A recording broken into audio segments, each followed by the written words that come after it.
నమస్కారం. సుఖీభవకు స్వాగతం. ఈరోజు సుఖీభవలో చలికాలంలో చర్మానికి ఆయుర్వేదం భరోసా, పని భారం ఎక్కువైతే హై బీపీ ముప్పు, కిడ్నీ జబ్బుల్ని ఎలా అనుమానించాలి, పిల్లల్లో విరేచనాలు ఎంతకీ తగ్గడం లేదా, ఇంకా హెల్త్ టిప్. శీతాకాలంలో సాయంత్రానికల్లా చలిగాలి తీవ్రత బాగా పెరుగుతోంది. ఈ చలికాలంలో చల్లటి శీతగాలి, పొగమంచు మూలంగా మన చర్మానికి చాలా చిక్కులే వచ్చి పడుతుంటాయి. ముఖ్యంగా చర్మం ఇట్టే పొడారిపోతుంటుంది, చర్మం అంతా బిరుసెక్కిపోతుంటుంది, చర్మంపై పగుళ్ళు వస్తూ ఉంటాయి. ఈ నేపథ్యంలో చలికాలంలో చర్మాన్ని కాపాడుకునేందుకు ఆయుర్వేదం చెబుతున్న చికిత్సలు, పరిష్కార మార్గాల గురించి ఇప్పుడు తెలుసుకుందాం.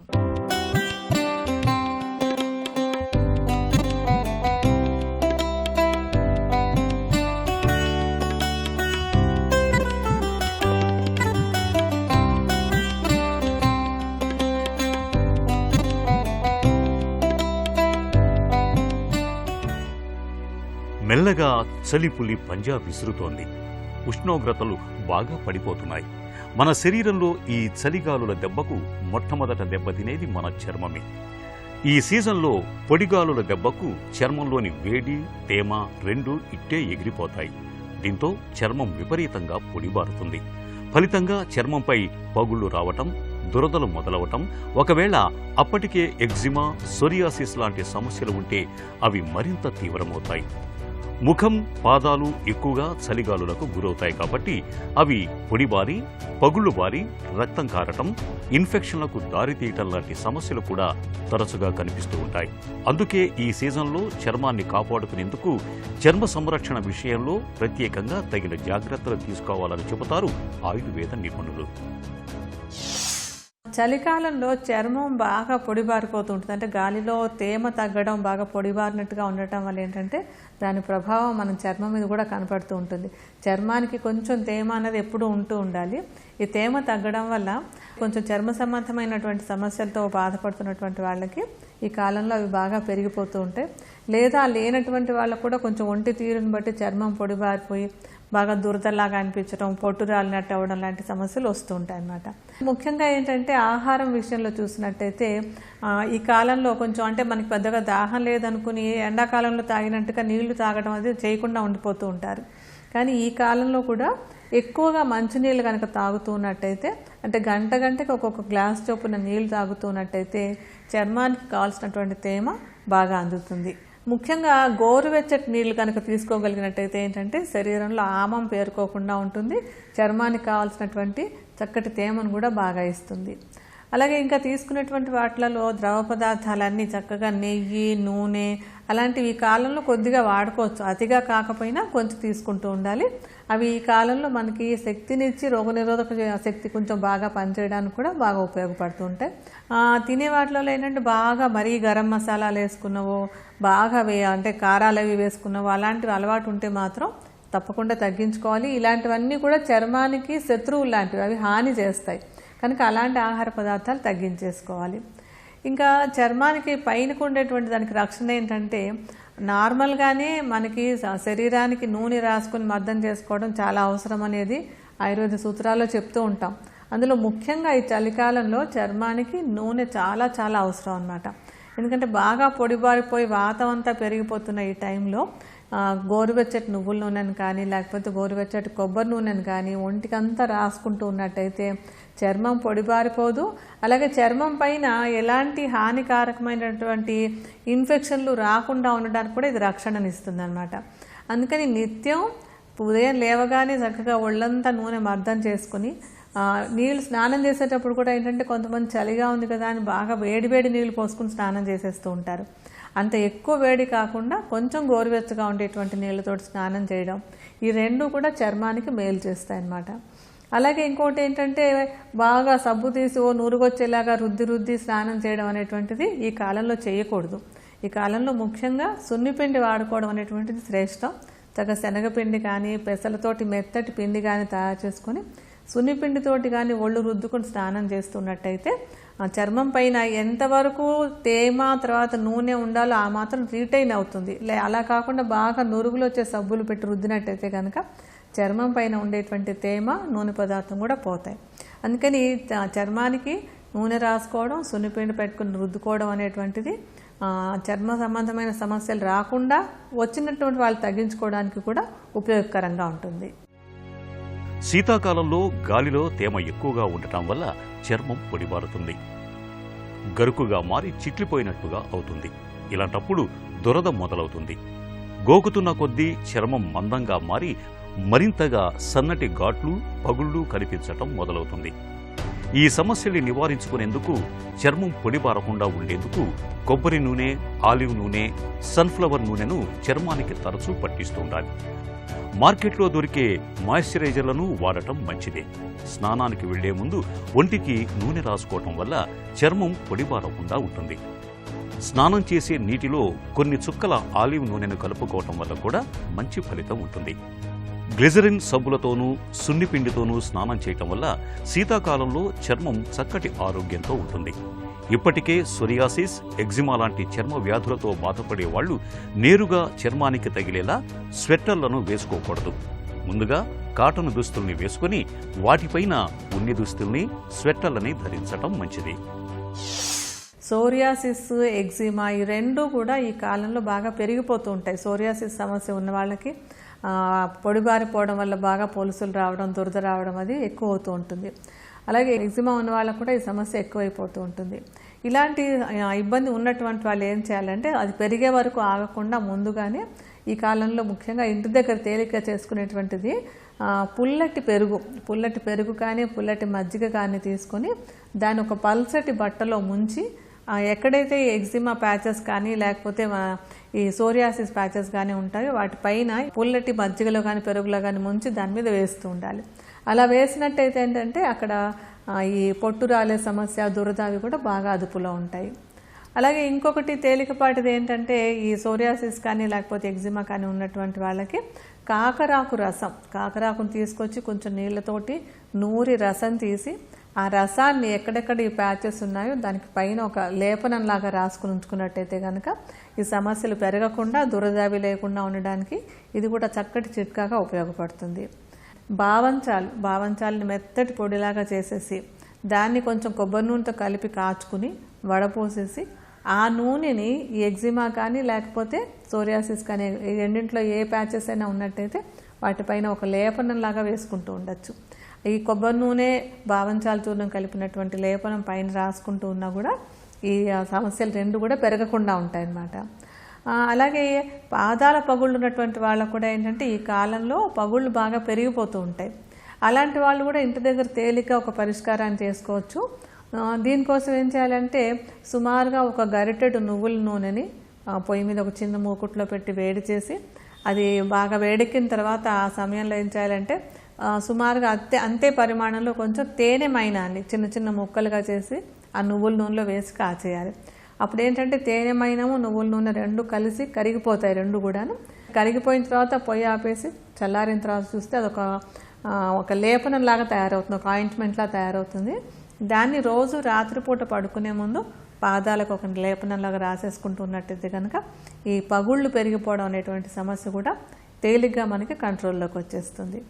అంటే ఇవే కాకుండా ఇవన్నీ చిన్న చిన్న చిట్కాలు కొంచెం సమస్య తీవ్రంగా ఉన్నటువంటి వాళ్ళకి ఈ సమస్యలు అంటే సోరియాసిస్ కానీ లేకపోతే ఎగ్జిమా కానీ కాళ్ళ పగుళ్ళు ఇలాంటివి ఏవైనా ఉన్నటువంటి వాళ్ళు ఇతర చర్మ సమస్యలైనా కానీ కొన్ని ఆయుర్వేద ఔషధాలని డాక్టర్ల పర్యవేక్షణలో వాడుకోవచ్చు. మనకి ఆరోగ్యవర్ధిని వాటి మహామంజిష్టాది కషాయము, తర్వాత సారిబాధ్యాసము, ఖదిరారిష్ట, నింబాది కషాయము, పడవలాది కషాయం అని ఇలా చాలా చాలా మంచి మంచి ఆయుర్వేద ఔషధాలు మనకి ఈ సమస్యలను తగ్గించడానికి ఉంటాయి. వీటిని డాక్టర్ల పర్యవేక్షణలో ముందు జాగ్రత్తగానే వాడుకుంటూ ఉన్నట్టయితే కనుక శీతాకాలంలో ఈ సమస్యలు ఏవి పెరగకుండా ఉండడానికి మంచి అంటే ఒక ప్రివెన్షన్ లాగా కూడా ఉపయోగపడతాయి. ఆయుర్వేదం ప్రకారం చలికాలంలో మనలో వాతదోషం బాగా ప్రకోపిస్తుంటుంది. అందుకని ఈ సీజన్లో మన దేహంలో వాతం పెరగకుండా చూసుకోవాలి.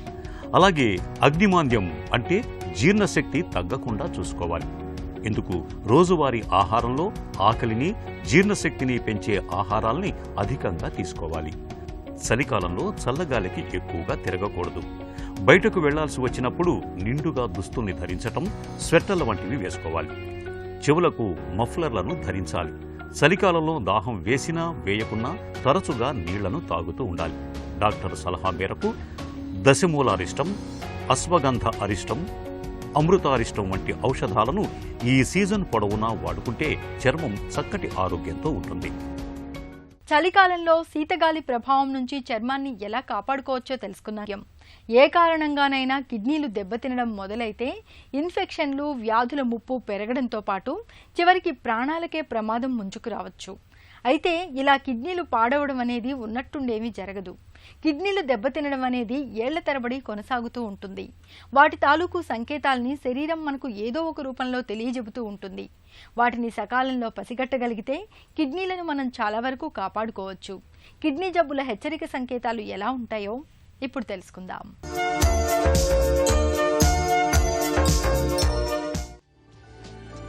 దీర్ఘకాలికంగా మధుమేహం, అధిక రక్తపోటు నియంత్రణలో లేకపోతే వాటి విష ప్రభావానికి గురై కిడ్నీలు మెల్లగా నిర్వీర్యం కావటం ప్రారంభిస్తాయి.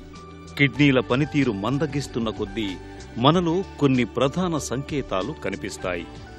రక్తపోటు పెరుగుతుంది, మూత్ర పరిమాణం తగ్గిపోతుంది, రక్తహీనత వచ్చేస్తుంది, ఆకలి సరిగా ఉండదు, క్రమంగా బరువు తగ్గిపోతారు, ఎప్పుడూ నీరసంగా నిస్సత్తువగా ఉంటారు, కాళ్ళు చేతుల్లో వాపులు కనిపిస్తాయి, నడుము వెనక తరచూ నొప్పి వస్తుంటుంది. కిడ్నీలు దెబ్బతిన్నప్పుడు రక్తంలో విషతుల్యమైన వ్యర్థాలు పెరిగిపోతాయి. అది ప్రాణాపాయ పరిస్థితికి దారితీసే ప్రమాదం ఉంది. అందుకే కిడ్నీల ఫెయిల్యూర్ బాధితులు సాధారణ జీవితం గడపాలంటే వైద్య పరికరాలతో తప్పనిసరిగా రక్తాన్ని శుద్ధి చేసుకోవాల్సిందే. మూత్రం రంగులో తేడాలు కనిపించడం, తరచూ మూత్రంలో రక్తం పడడం, నడుము కింది భాగంలో నొప్పి వంటి లక్షణాలతో పాటు క్రియాటినైన్ బాగా పెరగడం అనేది కిడ్నీ జబ్బుల్ని సూచిస్తాయి. ఈ లక్షణాలు కనిపిస్తున్నప్పుడు ఆలస్యం చేయకుండా వెంటనే డాక్టర్ని సంప్రదించి తగిన పరీక్షలు చేయించుకోవాలి. పిల్లలకు అప్పుడప్పుడు నీళ్ల విరేచనాలు పట్టుకోవడం మామూలే. అయితే విరేచనాలు ఎంతకీ తగ్గకపోతే వెంటనే ఆసుపత్రికి వెళ్లి సత్వరమే వైద్య సాయం అందేలా చూడాలి. ఎందుకంటే మన దగ్గర 5 ఏళ్లలోపు పిల్లలకు విరేచనాలన్నవి ప్రమాదకరంగా పరిణమిస్తున్నాయి. ఈ నేపథ్యంలో పసిబిడ్డల పాలిట ప్రాణాంతకంగా పరిణమించే విరేచనాలకు అడ్డుకట్ట వేసే మార్గాల గురించి డాక్టర్ని అడిగి ఇప్పుడు తెలుసుకుందాం.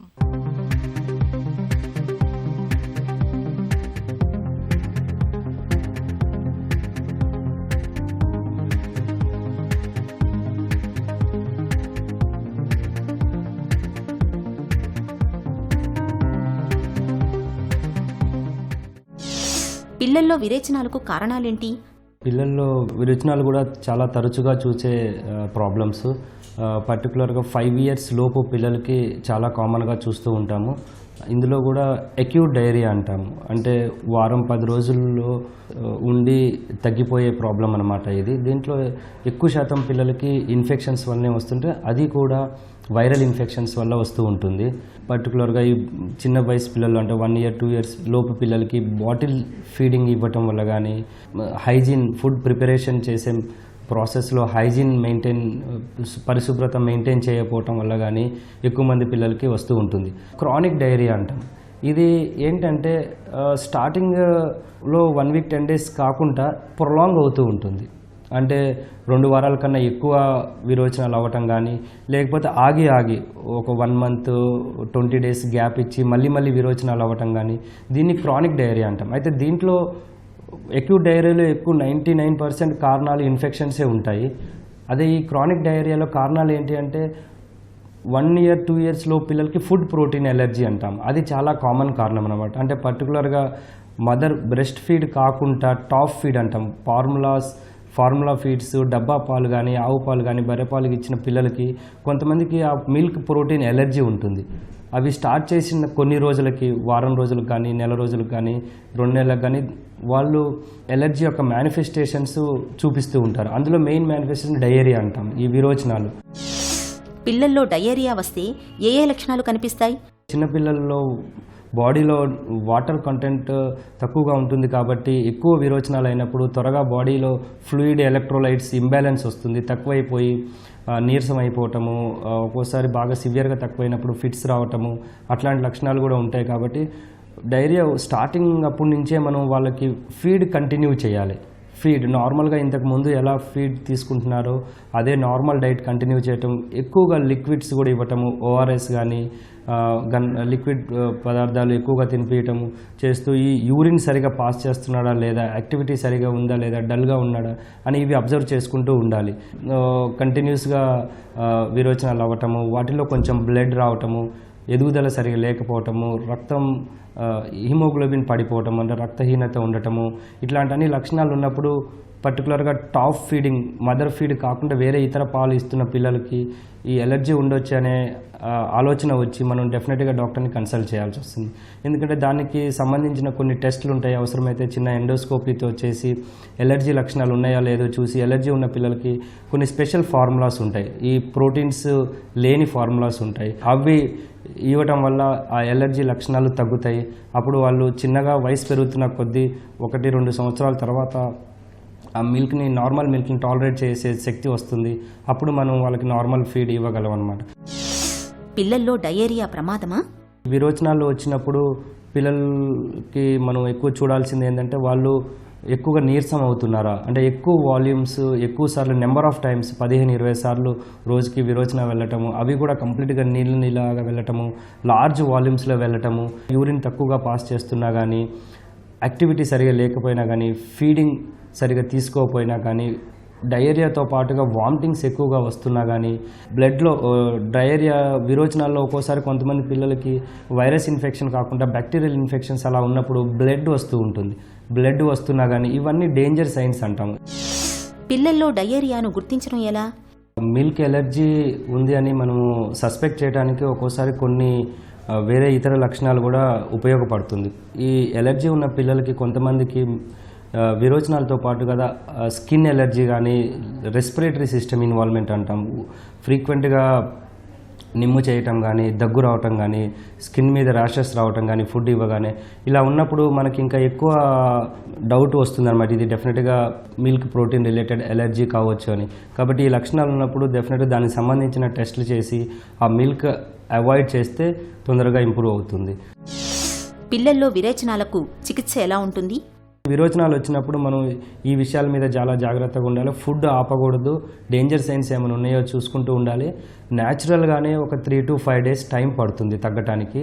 యూజువల్గా 1 week 10 daysలో చాలామంది పిల్లలకి తగ్గిపోతుంది. డయేరియా వచ్చినప్పుడు ఫుడ్ ఆపాలి అనే ఒక ఎక్కువ శాతం పేరెంట్స్ ఫీల్ అవుతుంటారు, ఎన్నిసార్లు తినిపించినా కానీ అన్నిసార్లు మోషన్ పోతున్నాడని. అది కూడా ఒక తప్పు ఆలోచన అని చెప్పొచ్చు మనము. ఈ డయేరియా అనేది వైరల్ ఇన్ఫెక్షన్ వల్ల వస్తుంది కాబట్టి ఆ వైరల్ ఇన్ఫెక్షన్ దాని న్యాచురల్ కోర్స్ ఉంటుంది. ఏదైనా వైరల్ ఇన్ఫెక్షన్ జలుబు కానీ ఇట్లా విరోచనాలు కానీ ఒకసారి స్టార్ట్ అయినప్పుడు కనీసం ఒక 3-4 days విరోచనాలు అవి మొత్తం కంప్లీట్గా సాల్వ్ అవ్వడానికి ఒక 5-6 days పడుతుంది. మనకి తెలిసినట్లు కదా వైరల్ ఇన్ఫెక్షన్స్కి ఎక్కువ శాతం ఏమి స్పెసిఫిక్గా మెడికేషన్స్ ఉండవు, అంటే వైరల్స్కి యాంటీవైరల్ మెడికేషన్స్ అంటూ ఉండవు. అయితే ప్రివెన్షన్ గురించి వస్తే మనం స్టాండర్డ్గా చెప్పినట్లు ఫస్ట్ 6 months పుట్టినప్పుడు డెఫినెట్గా మదర్ ఫీడే ఇవ్వాలి ఎక్స్క్లూజివ్గా. ఏ ఇతర డబ్బా పాలు కానీ, ఆవు పాలు కానీ, బర్రె పాలు కానీ ఇవ్వకుండా ఉంటే మనం ఈ ఎలర్జీస్ని ఎక్కువ శాతం ప్రివెంట్ చేయగలం. 1 year తర్వాత అయితే నార్మల్గా మనం అన్ని ఫుడ్స్ కానీ అన్ని మిల్క్ ప్రోడక్ట్స్ కానీ నార్మల్గా ఇవ్వచ్చు. ఇంకోటి ఫ్యామిలీలో ఎవరైనా స్పెసిఫిక్గా ఎలర్జీ ఉన్న హిస్టరీ ఉన్నప్పుడు మదర్కి కానీ ఫాదర్కి కానీ బ్రదర్స్ సిస్టర్స్ కానీ ఇలా ఫుడ్ ఎలర్జీ కానీ స్కిన్ ఎలర్జీ కానీ ఆస్తమా ఉన్నప్పుడు ఈ నెక్స్ట్ పిల్లలకి కొంచెం జాగ్రత్తగా ఉండాలి. 6 months మదర్ ఫీడ్తో పాటు 6 months నుంచి 1 year వచ్చేంత వరకు కొన్ని హైపో ఎలర్జిక్ ఫార్ములాస్ అంటాం, అంటే తక్కువ ఎలర్జీ ఉన్న మిల్క్ ప్రోడక్ట్స్ ఉంటాయి. అవి ఇవ్వటం వల్ల హై రిస్క్ బేబీస్కి ఎలర్జీ మేనిఫెస్టేషన్స్ రాకుండా చూసుకోవచ్చు. అదర్వైజ్ నార్మల్ పిల్లలకైతే 6 months వరకు కంపల్సరీగా మదర్ ఫీడ్ ఇచ్చి ఆ తర్వాత నార్మల్ డైట్ స్టార్ట్ చేసి 1 year తర్వాత మనం అన్ని ఫార్ములాస్ అన్ని నార్మల్ మిల్క్ ఇవ్వగలుగుతాం. పిల్లల పాలిట ప్రాణాంతకంగా పరిణమించే విరేచనాల విషయంలో తల్లిదండ్రులకు ఎలాంటి అవగాహన అవసరమో, నీళ్ల విరేచనాలకు ఎలాంటి చికిత్స ఇప్పించాలో తెలుసుకున్నాం కదా. చిన్న చిట్కా మీకోసం. చలికాలంలో చర్మం పొడిబారకుండా పగుళ్లు రాకుండా ఉండేందుకు రాత్రి పడుకునే ముందు ఒంటికి వెన్నపూస లేదా వ్యాజ్లైన్ పట్టించండి. ఇలా చేయడం వల్ల చర్మం పొడిబారకుండా పగుళ్లు రాకుండా ఉంటుంది. సుఖీభవ కార్యక్రమానికి సంబంధించిన మీ విలువైన సూచనలు సలహాల్ని వెంటనే మాకు రాయండి. మా చిరునామా Sukhibhava, ETV, Ramoji film city, Hyderabad 501512 లేదా sukhibhava@etv.co.in కు ఈమెయిల్ చేయండి.